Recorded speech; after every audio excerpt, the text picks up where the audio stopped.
Meeting is there we are. Live. Yes. Perfect. Okay.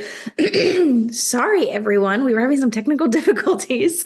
But I am so glad to have Dahlia Orth here. She is a system strategist and a HoneyBook Pro, and we are going to be chatting all things systems today. Um, yeah, I'm just so pumped, Dahlia. Why don't you go ahead and tell us a little bit more about yourself and Cool. who it is and how you serve them? Who it is that Amazing. you serve and how you serve them. I will. Thanks, Amanda, for having me on. I feel like we've been chatting about this for a while. So it's really fun to be here.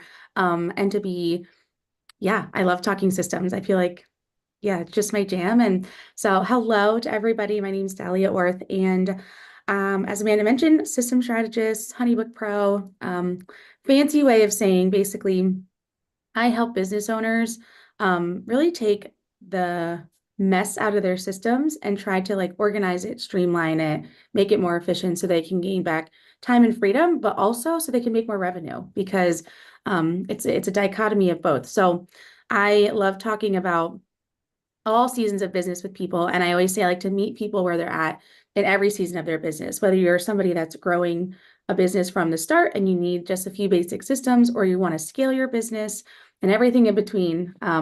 We help with all those different types of systems at any point in your season. So really excited to chat more and just dive in together. Yeah. Okay, so my first question for you is what is the most common misconception that you see Ooh. from clients and your audience about systems? Oh my goodness. Okay.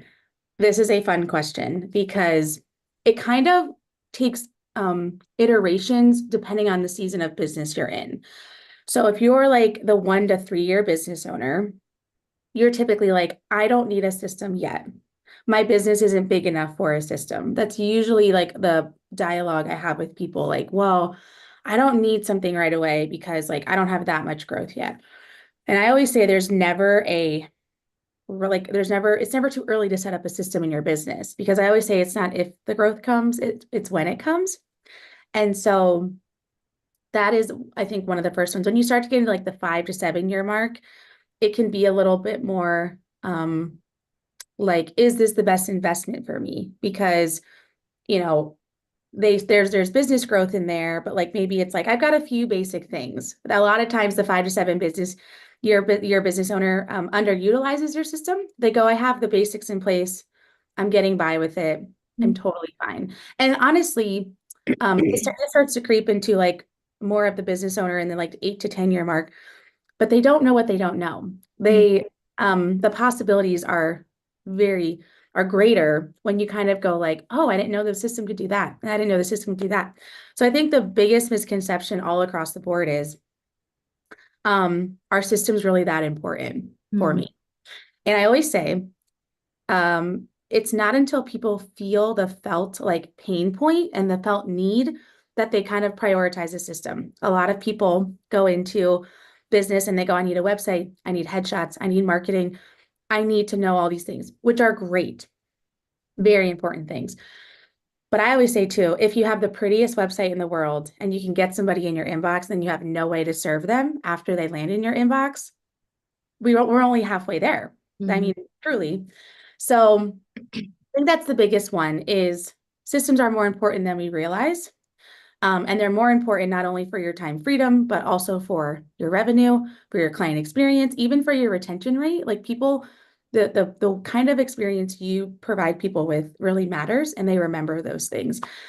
So, and like I said, it's usually at different points in different seasons of business owning that I kind of have more specific pain points that mm. I walk through people. I walk them through kind of like why you need this, in this season now.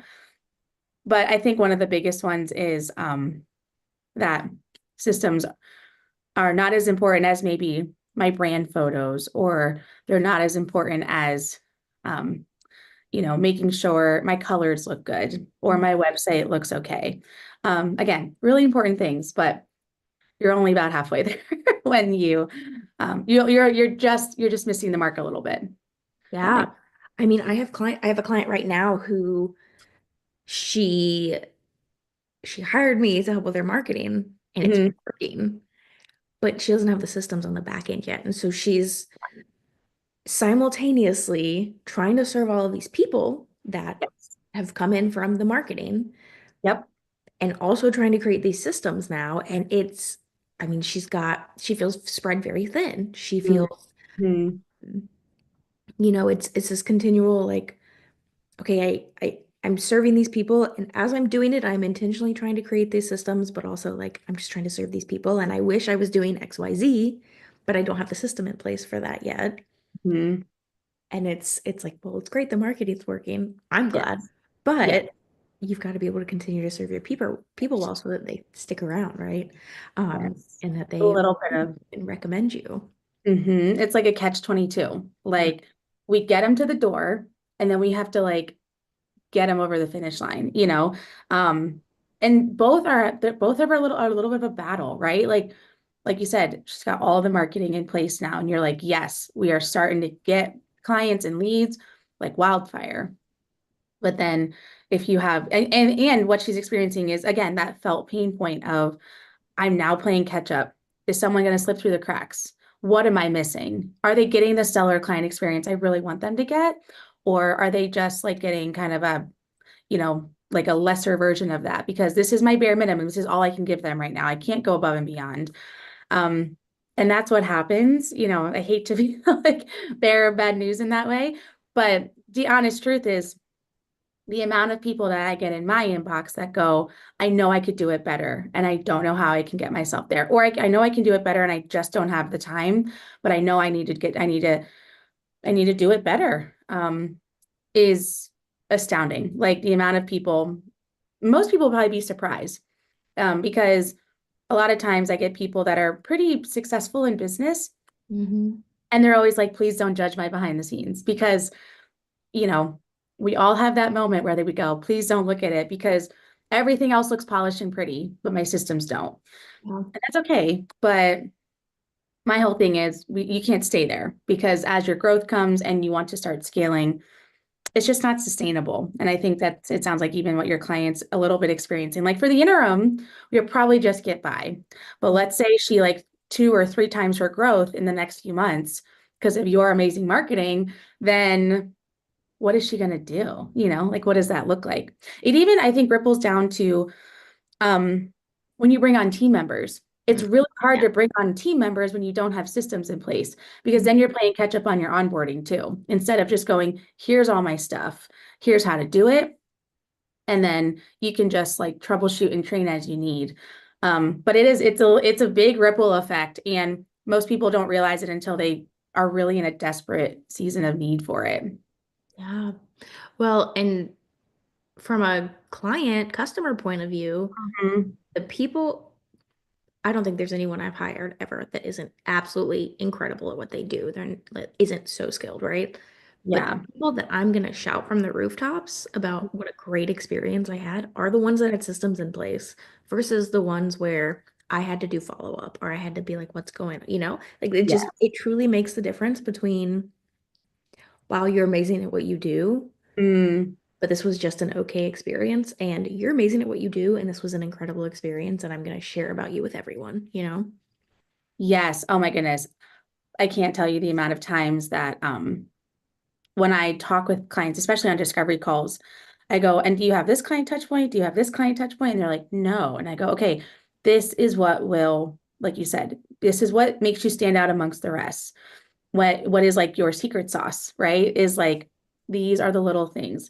Um, for me, I really do. I value making sure my clients feel like they are seen leading up to the process of me coming into their business. But then I also tell them all the time, I don't want you to, I don't want us to finish a system setup unless you feel equipped to use everything. And if you don't feel equipped by it, then we need to go back and troubleshoot that. But yeah, it is. It's what people remember. For the longest time, I personally was able to get like away with um word of mouth referrals as my number one marketing like tool because um, that intentional client experience is what it's what makes it stick out. I'm in a season myself where I'm actually updating some of my own systems because I want to work with a higher level client, and I most of the time do now, and I want my systems to reflect that. And so, like you said, it's memorable things, and people, um, you know, you and I both know this. People talk, right? Like we Hmm. are constantly, even in our industry, we're going, "Hey, who did you use for blank? Yeah. Who like who has helped set up this in your business?" And if you do an incredible job, you'll have business coming out like everywhere. Yeah, Um, but people also remember the really poor experiences too. And I think it's both sides of the coin with systems. absolutely. Hmm. So for someone who has no systems in place, well, Hmm. and maybe let's not even say that. Let's just say maybe they have some systems, they're getting started with systems. Yeah. What are the systems that every business owner needs to have in place in their business? Love this question too. So it is very, I think, and I think people find it in their seasons too. Mm, 100%. If you're a 1 to 4 year business owner, I would say a CRM, it right from the start. And a lot of people ask me, which one is right for me? And I always say, you have to use the system that's best for you and your business. And what I mean by that is you have to use a system that fits your business needs. So if you need invoices, contracts, some workflows, a scheduler, you want to make sure the system has those things. But on the flip side of that, you also want to ensure that you're picking a system that really fits like who you are as a business owner. Because if you have a system that checks all the boxes, but you hate using it, like you're not actually going to use it. And so a lot of times I ask people, tell me about your Enneagram. Tell me about your personality. Because if you're somebody that's like, if you're someone that really likes checklists and you're type A and you're like, I love just like checking things off and going through the motions and it's easy, right? You would probably enjoy something that maybe is a little bit more robust. You could probably get away with something a little simpler. If you're somebody that goes like, I just need simple, I need easy, I need to go in and make minimal changes, well, that tells me like this is a system that's going to be best for you in that way. And mm, so a lot of times people go like, I'm going to use what this business owner, like what worked for them. But the problem is with that, you're a unique person with a unique business. mm, So every single business owner is different in that way. I personally am a HoneyBook user, a little biased over here. But I know Dubsado. And so the biggest thing with HoneyBook and Dubsado is HoneyBook is a lot simpler of a platform as like at the interface. They still have a lot of great features, but Dubsado will give you a little bit more of a robust features and setup behind the scenes and customizations in that way. But Dubsado comes with a really, really big learning curve. So if you're someone that's like, I don't have time for that, or I don't want to use that, or that overwhelms me, I'm probably going to steer you to HoneyBook. So a CRM is definitely a non-negotiable, I would say, for business owners in any season, especially if you're doing invoices, contracts, email templates, all of those things. Then when you start getting into the season of like, I need some internal client facing or like client, like, internal management of my clients mm, or like internal task management, like content calendar, um, you know, blog workflow, things like that. You're going to want a project management tool for that. mm, So that's going to be your Asana, your Notion, your Trello, your ClickUp. That's going to be the season of business owning where it's like, I have all these internal tasks now I need to manage. My CRM is meant for more client facing, like I'm sending things to clients. This is their portal space for us to communicate, but I'm managing all of their tasks behind the scenes with my project management tool. mhm, That's going to be the season for that. And everybody's different about when they need it. Most of the time I see people needing it in the 3 to 5 year, season of business when they probably have a more, um, they have a more regular clientele coming through their business and maybe they're thinking about bringing in a team member. They want to have SOPs in place. They want to have all these things. And so they need a system that can just house all of those things. And then typically about the 5 to 7 year mark, you get to the point where you're like, I want to launch a course. I want to create a digital product. I want to have some kind of passive income stream. I want to start email marketing. mm, Those are a completely different set of systems too. And so you've got like your Flow Desk, your ConvertKit. You've got, a Kajabi, which is course platform email marketing, right? So you start getting into these other systems that are now more I want to market. And maybe it could look like you're using all three at some point too. Mhm. Like, for example, I use HoneyBook and Notion for my internal project management. And then I use Beacons, which is a course platform and email marketing as well. I was a Kajabi user for a while, but I have all three of those systems running in my business simultaneously. So if you're someone listening and you go like, I don't even know where to start with systems, I would definitely say start with a CRM. That's, that will give you the, basics, at least especially when you're exchanging money. Like you want to make sure you can get paid for what you do. And then start dabbling into some project management tools if you need. And then if you're in that season where you're like, I want to start an email list, I want to launch a course, I want to do a digital product, there are platforms for that as well. But you don't have to get into those right away. But again, at some point, you'll probably use all three of those in tandem, and that all three of them have different functionalities and different purposes, and they serve different, they serve at different points in business. So, and they all have purpose behind them. So that was a long-winded way of saying it, but I was like, I want to give you the most well-rounded answer for that. Yeah, absolutely. So Amanda is in the chat and she says that she is constantly feeling behind. She wants Hmm. to create systems. She has no idea how to do that or where to begin. Okay. She has no real product. She's just entertaining this content. So she has a YouTube channel. Cool. So for someone like that who's not yet selling something, but they Mm. need systems in place for creating their content and for staying on top of it and managing it, what Mm. suggestions do you have? Oh, okay. Love this too. Hey, Amanda. So I would say if she's in this content creation phase of like, because I have a YouTube channel as well, and I'm a big fan of Riverside. I love Riverside for its AI features. I like that um, you know, you can put content in there, like you can put videos in there. You can do the editing of the videos. You can do a lot in there. Descript is great for transcribing as well.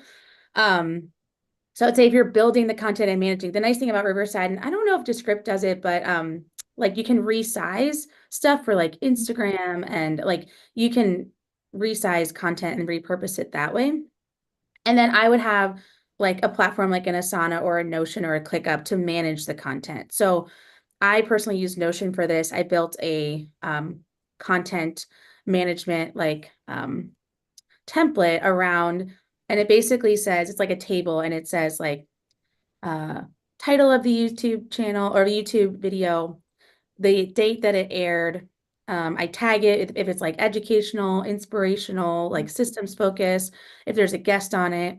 And then it has like when it was like published, any tags, any keywords I used. So it has like all of these parameters Mhm. that I basically, and so that anytime my VA goes in, they can look at it and go, okay, we can repurpose a link from here. We can grab a link from there. Did I already talk about this topic? Have I talked? Did I spread enough time out in between? Mhm. Um, so it makes it for an easy access point when you need to grab content, or if you just want to repurpose your content, right? In like 6 months, if you go, I've already made a video about this, let me grab it so I can repurpose it here, then it's a great spot to do that. And you can build anything like that in other types of platforms. I know people who love using Trello for something like this. If Mhm. you're a visually aesthetic person, like you like having boards and cards and things like that, Trello will be great for that. But yeah, I would definitely have a project management tool that you can actually manage the content in and build a calendar around. And then also having a way to actually um, just streamline the process of creating the content and actually like getting it all like branded and ready to send out. But at the same time, and I don't know if you would affirm this, Amanda, but like done is better than perfect too. Mhm. So at the end of the day, like if you just want to, throw your video in there, get a thumbnail, make it on Canva, and then, optimize it in YouTube, that's fine too. But then having a way to, I think, grab those links, house those links, all of those things, I would say a project management tool would be a really helpful piece for that. Yeah, Amanda, I know that you're in content batching bootcamp, and so you've got the access to create that system for how Mm. to create the content itself. There's also a template inside of content batching bootcamp where you can grab the template for exactly what Dahlia's talking about, a project management tool where you Mhm. can then have everything. So I've got a template in there for you if you haven't snagged that yet What do inside you use, the course. Amanda, for your project management tool? Right now I use ClickUp. I did use Okay. Trello for a long time. Mm-hmm. But I ended up moving to ClickUp because I needed something a little more robust than Okay. Trello. Yeah. Um, but yeah, so I'm going to check that out in the resources inside of Content Batching Bootcamp. And if you have follow-up questions for Dahlia, put them in the chat and let us know for sure.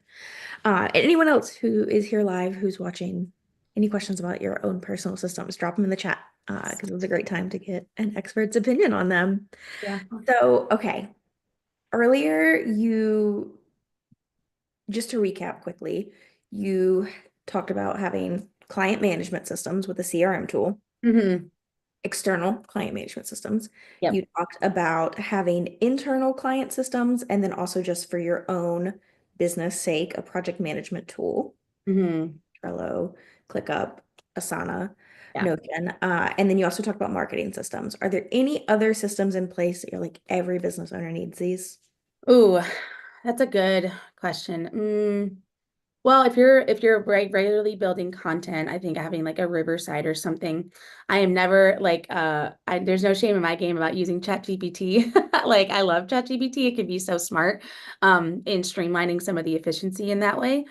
Um I would say too, this is one that I actually recently am actually putting into my own emails personally, my inbox. So I look at my inbox like a to-do list. Like I really try to make sure my inbox is um as much as I can get it to zero. But most of the time I keep things in there if I need to like remember things for clients. But if if it doesn't need my attention on it, like as far as like I need follow up or something on that on it, then I have a system for doing folders for that. So I don't have a rolling scrolling of inbox management. But one of the things that I have recently been doing, because like I said, it's fitting that I'm talking about this now because I'm actually revamping a lot of my systems, is um, you can create templates in Gmail. You can create email templates in Gmail, which I love because then you can just quickly grab email templates for different things that you might need, whether it's like for me, I'm going to use a lot of the templates for like pitching to podcasts or speaking opportunities. Like I'll just, customize those. Um, so I love that. There's another one called, well, I love schedule sending in Gmail. That's like one of my like pro tips all day, every day. Like I can have a second wind at night. So I'll be like scheduling emails out all the time. I just recently heard about one called Streak, which is a Gmail Chrome extension. And it's basically it allows you to see how many times somebody has viewed your emails. So you can actually get like read receipts on your emails. You can see when people have viewed them. You can also tag, like you can automatically tag people in like different categories based on that. So I was really interested in that of like, can it save me more time in my inbox? Mm-hmm. So I think definitely like I don't know, there's some creative like tools out there that might not be like the flashy things that you may need, but as far as the systems go, like not even like it's a system and a platform you need to use, but how do you like systematize your business in strategic ways? Mm-hmm. Um, and that's kind of been the season I'm in right now where I'm like, is there a better way to do this? That's kind of the question I always ask myself. Can a system do it for me? Can Yeah. a tool do it for me? Um, so I would say those are the only other things. I'm trying to think of other things that I use. The only other thing I would say is if you start to sell digital products or courses, Thrivecart's a great one. A lot of people like Thrivecart for the checkout pages. Flowdesk also has a checkout now, so you can set up like the email marketing side and the checkout side for like digital products. But you want to kind of have like a shop option for when you're in that season of, selling or marketing courses or digital products that you want people to purchase. So yeah, I think that is all I can think of right now. But if I think of more as we're talking, I'll definitely mention it. So what are some common system gaps that you see? You've got a client that comes to you, maybe they're in that 4 to 7 Mhm. range. What are some common, they've got some systems set up, like what are the gaps and the bottlenecks that you tend to see? Oh, okay. So it's funny. I recently actually put this through ChatGPT myself. I've been interviewing some friends of mine in business, and I've been kind of asking some of these questions because I typically have a lot of the similar pain points. Like people kind of come at me with very, very specific pain points. I think one of the biggest bottlenecks, and I just recently talked about this at a conference, is I can't personalize a template. Mm, Templates don't feel personal to me. Therefore, I cannot send a template to somebody. And I'm the biggest proponent of there is a way to strategically write your emails that still sounds like you, and it can be a template, and nobody will know. It will not take away from your client experience. Now, there might be some things, obviously, in a template that you have to personalize, right? There's no way around it. I have to make sure I go in and say this detail. However, like if people were to reach out to me in my inbox, on my contact form, they will receive back an automated email that sounds pretty much like I sound if I were to type my email back to you mhm, and send everything back and all the information I will send. Um, but I say things like, hey there, friend, or hey girl, like, hey sister, because that's how I talk in real life. And mhm, so you're still experiencing who Dahlia is, but it's a template. I need to find the statistic. This is one of my goals for this year, but last year I never put a discovery call link in my scheduler. mhm, Um, like in my email templates. I never actually did that. So because I have always been like, I will sit in the seat of, I need to send the personalized template to people. I need people to know I see them on the other side of my inbox. mhm, And I got to a point where I was missing leads because I didn't act fast enough. And so I built this email template. It sounds like me. If you were to experience me, you would know it's me. And I put my call scheduler at the end of the email template for the people that get all the way to the bottom and go, I can book a call with her.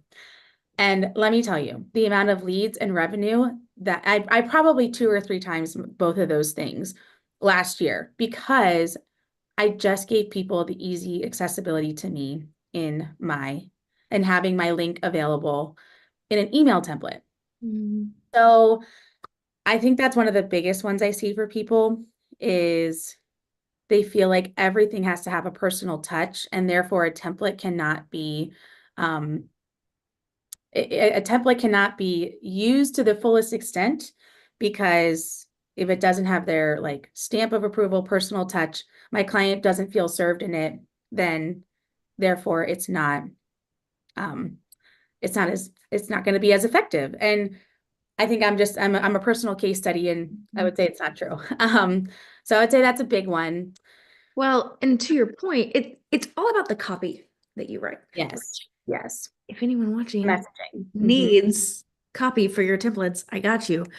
Yes. All about the copy, and it's all about inputting your personal thoughts, feelings, personality. And I do this for clients all the time where, oh, they love ice cream, so I'm gonna mention something silly about ice cream in emails. Like they're known for that. Um, Heather Lacey. Yes. Like Yes.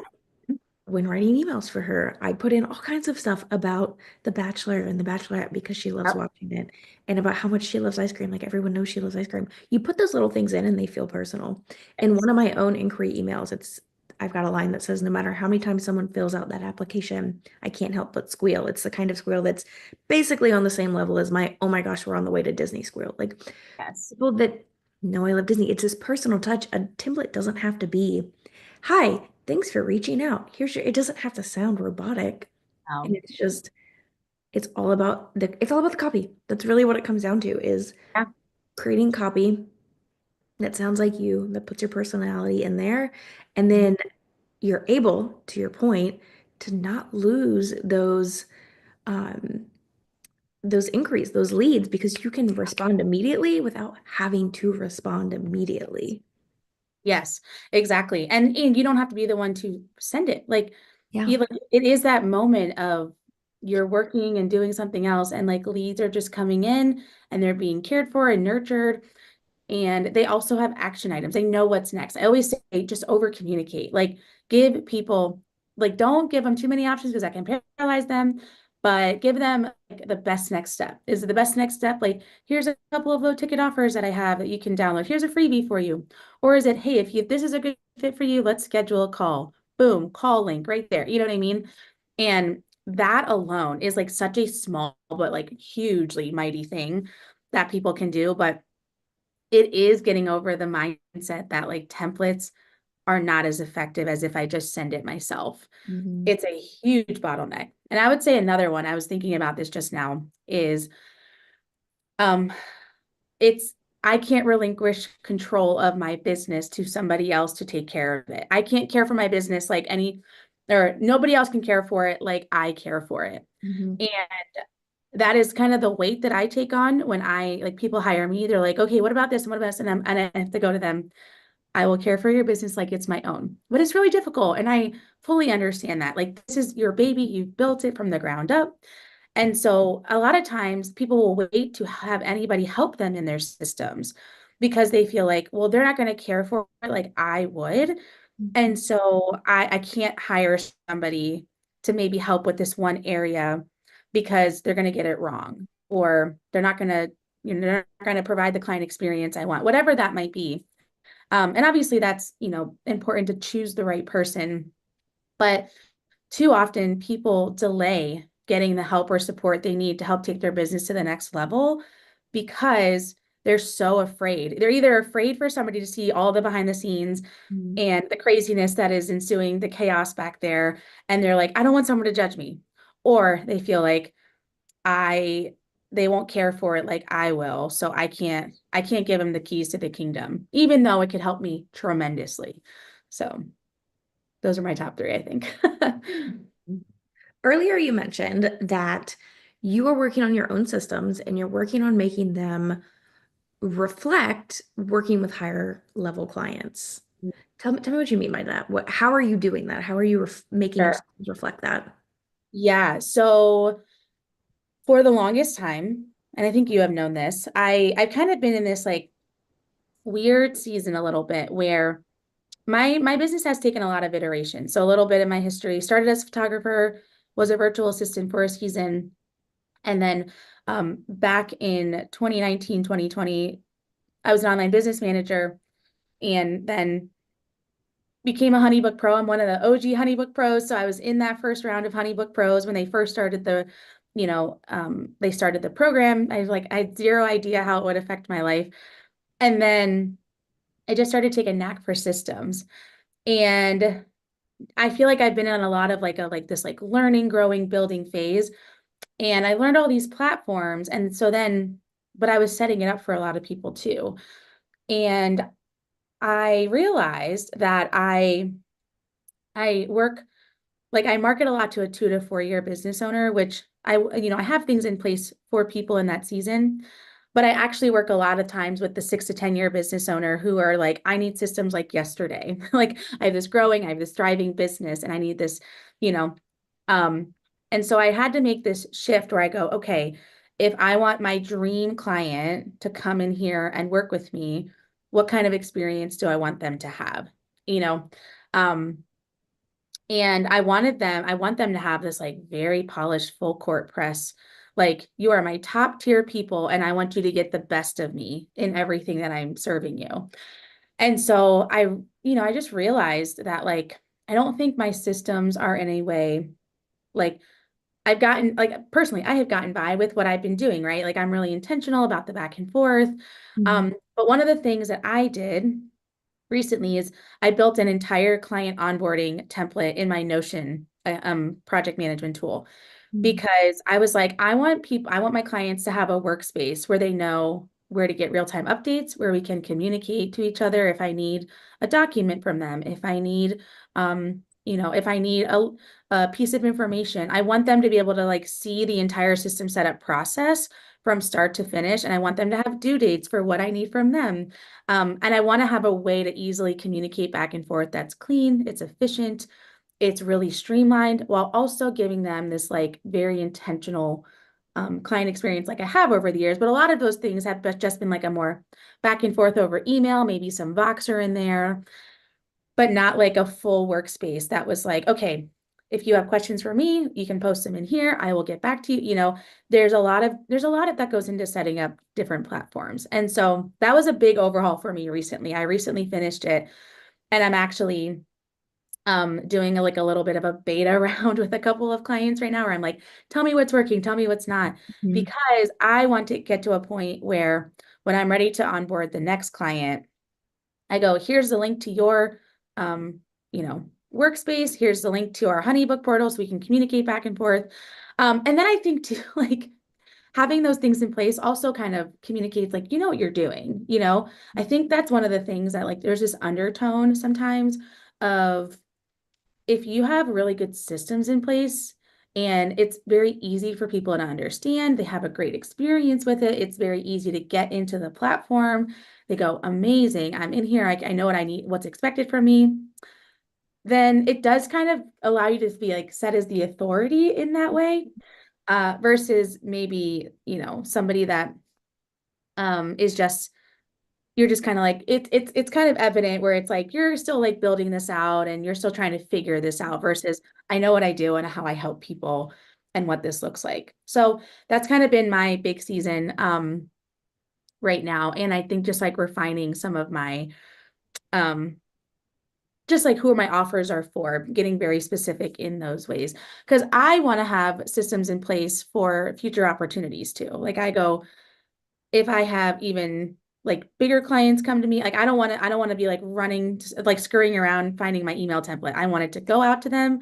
I want them to know exactly what they need from me. And I want them to have everything they need to be successful with my services. So it's been a little bit of a, like, it's been a lot of deep work. I won't even say a little bit, but I feel like the fruit on the other side is going to be so good. Yeah. Yeah. Well, in my marketing brain, it's like, oh man, like you could turn into a template and you could sell the template, but then you also like could just record yourself like showcasing what that looks like for a client and set that up as an opt-in. And then that opt-in can then, if someone's like, well, I want to DIY it, you can say, here's a template, or I want you to set this up for me.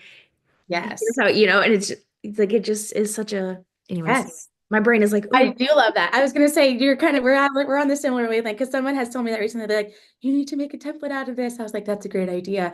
yeah. 'Cause one of the things I include in there too, and this is I think this little piece it took me minimal time, but I think it makes you stand out amongst the rest and people feel cared for in it is when you come into my HoneyBook client onboarding template, it's personalized to the client. So like I have a makeup client right now. And so her cover is like, makeup palette and it says their business on it, stuff like that. But then the very next thing is an actual Loom video of me walking them through how to actually utilize their client workspace, what buttons to click, where to use these things, where to write their information in for certain things, how they can stay connected with me. At the bottom of that is like, here's my office hours, here's my email. It's all linked in there. Here's my Instagram if we're not friends. So, um, I don't want people to guess. Like, I don't want them to go like, well, what do I do about this? So I made that video just to walk my clients through, like, here's how to use this whole platform instead of just going, here's this onboarding thing, use it, um, but instead being intentional about, I think really, equipping them to work with me. And then, I think it also kicks off the project really well too. So yes, I do love where your brain is going because I have actually thought about that myself recently.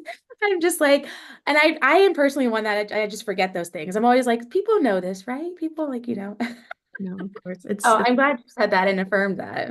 Yeah, no, I mean, it just makes so much sense. It's a great opt-in for like two different sides because it'll pull in people who want to DIY and people who are like, let me just give you money. Like, just do it for me.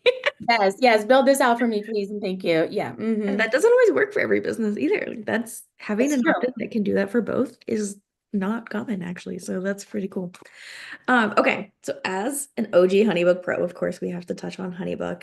Yes. I want to know what unique ways that you've seen people use HoneyBook in your business. Like, you know this because you've been through this side of it, but I Yeah. use HoneyBook for my clients, but I also use it.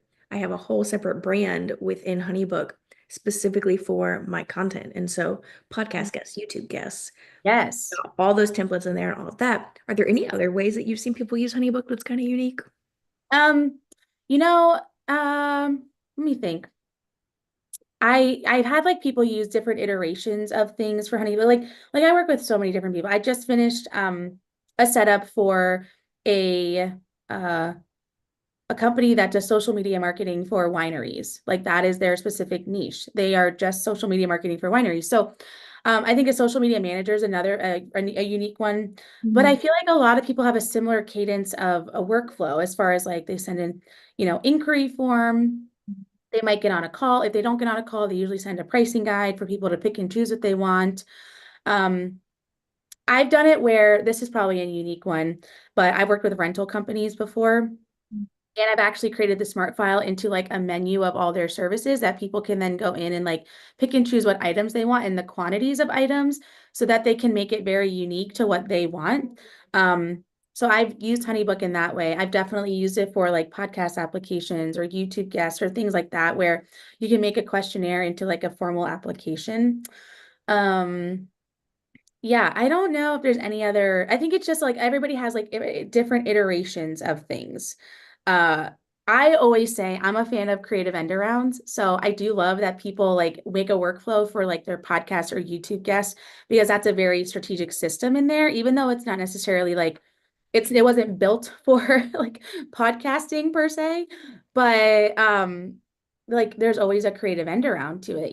I just built some stuff for a bakery. That was one of my clients recently. I built them a whole pricing guide as a smart file, but we walked through, like why they're a venue, why they should be booked. So I think it just takes a little bit of creativity out of the box. I'm trying to think if there's any other iterations of it. I just feel like I said, a lot of people have a similar cadence to workflows. It's just kind of how do we make it unique to the needs of your business. So like some people go like, I really need follow-up emails. And some people go, if they don't follow up, we're just going to archive it. Um, but yeah, I can't think of anything else. I think a lot of the times it's just getting creative what people need. Um, Mm. and then because there is only like so much you can really use it for at times. I just thought of this now that we're talking about it. If you really want to get scrappy, sometimes you can use the HoneyBook lead forms for your digital products now. Mhm. So one of the things I've done for people in the past is it might not be the most ideal, but if you're in a little bit more of a budget friendly season, the HoneyBook lead forms, you can put like an invoice in there and then, they can sign an agreement, stuff like no, they can't sign the agreement in the lead form, but you can put like a checkbox. It's like, I agree to the terms and conditions. Um, and then you could like redirect them to a link that, is your videos or, Wow. um, it can redirect them to the link to your digital product if like your download or something. So, Mm. um, I've done it too where, people put videos in their smart files and these are their videos for like their mini course or something, like you can get creative with the features and um yeah, just have a bunch of different ways that you can use it behind the scenes.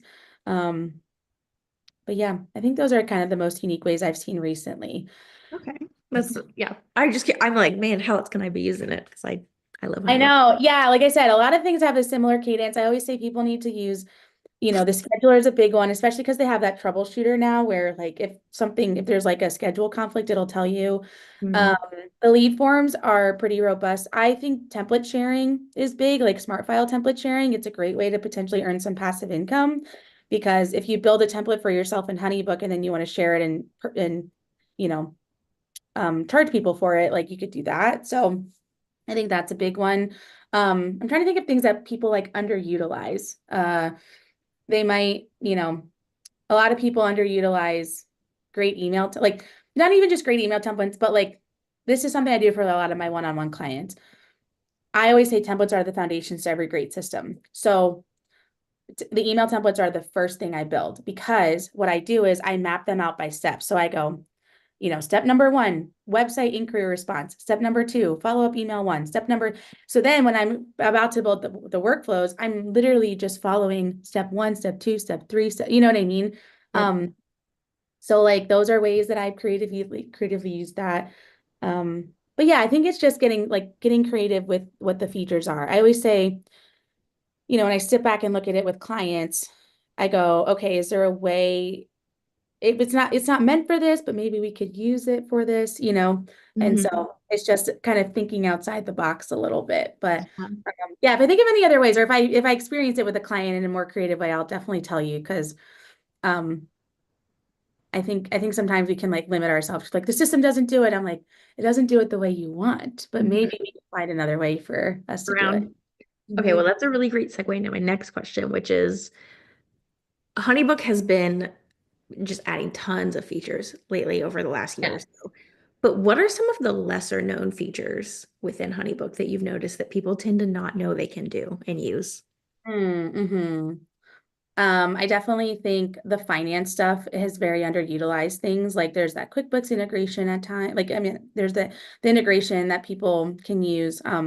There's even like some tax prep stuff in there now. Like, um, I just think a lot of people use the bare minimums of those things. Hmm.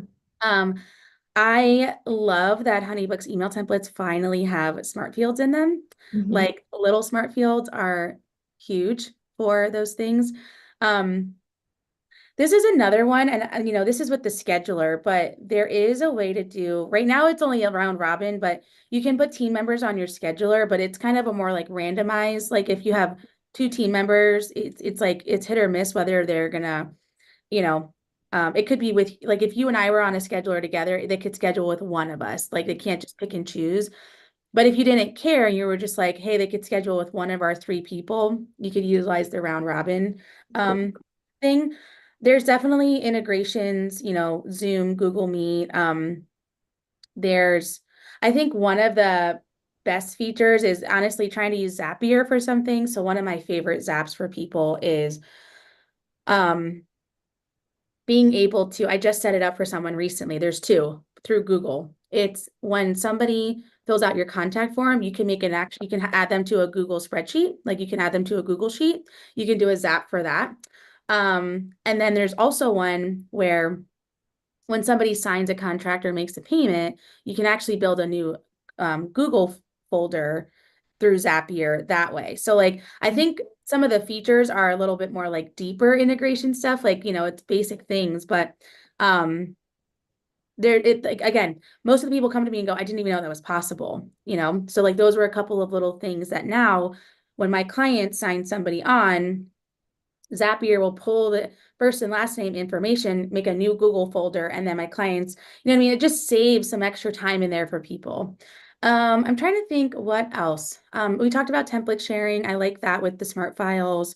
Um, I think workflows and automations are honestly underutilized so much. Mhm. Like a lot of times people go like, oh, I have a basic workflow in place. I'm like, okay, that's cool. Um, but like again, they don't know what's possible. So I go, oh, did you know you could do da da da da? They're Mhm. like, what? I love that in the lead forms, you can like trigger a workflow to start, like you can the contact forms. The tagging is one of my favorite things because you can color code tags in HoneyBook now that you can then filter, you know, for people to like if you're like, I just want to see all of my, you know, family session clients, like you can tag them that way. You can customize the pipeline now. I don't know if people knew that, but like that's a fun feature that a lot of us asked for a long time, like being able to customize what phase people are in the process.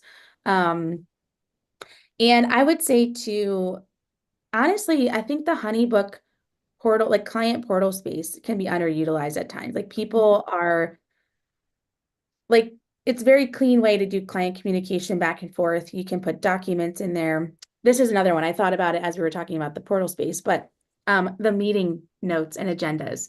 I love the new meeting feature in there that you can add a note. Like, so a lot of times when I do a discovery call now, I add it to their client portal space.